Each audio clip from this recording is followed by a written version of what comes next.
सम्पदा भन्ने शब्द निकाल्नु सम्पदा लिपि मैले बुझेन र मैले चाहिँ यो सम्पदा लिपि मैले पहिले पनि खोजेको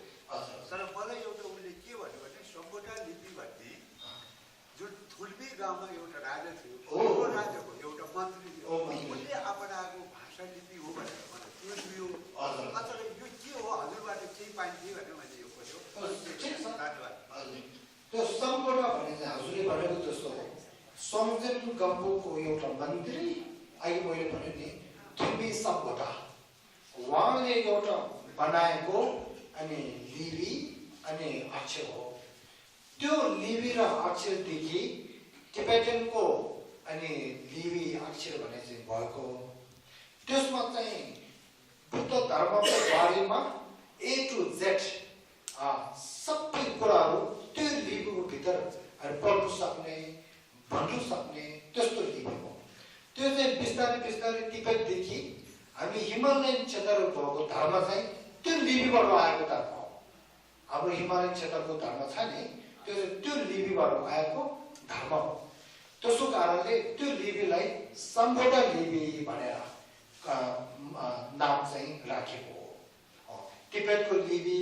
भोटेको लिपि त्यसो भन्नु पर्दैन भन्यो भने केही हुँदैन सम्बोधाको लिपि भन्यो भनेदेखि तुरुन्त सम्बोधाले बनाएको एउटा लिपि हो त्यसको भित्र बुद्ध धर्मको कुरा सबै पढ्नु सक्ने छ भनेर थाहा हो त्यो चाहिँ हामीले त्यो गर्नु पर्यो त्यसमा अहिले कुरा अलिकति भयो त्यो सत्य हो अहिले हाम्रो अहिले मैले भने नि पहिला इन्डियामा बुद्ध धर्म भने चाहिँ या पालीको भाषाको भित्र छ या संस्कृत भाषाको भित्र छ पालीको भाषा र संस्कृत भाषाको भित्र भएको धर्म चाहिँ बिस्तारै बिस्तारै हिन्दी भाषाको भित्र गएको बिस्तारै बिस्तारै हामी नेपालीको भाषाको भित्र गयो हामी नेवारीहरू हुन्छ नि उनीहरूले धर्म गर्ने बेलामा त्यो युज गर्ने थाले त्यही जस्तो हाम्रो हिमालयन क्षेत्रको अनि धर्म पनि तिब्बतको अहिले सम्पूर्ण लिपिदेखि आएको त्यसो कारणले हामीले पनि जति धर्मले हामीले मान्छ राम्रो लाग्छ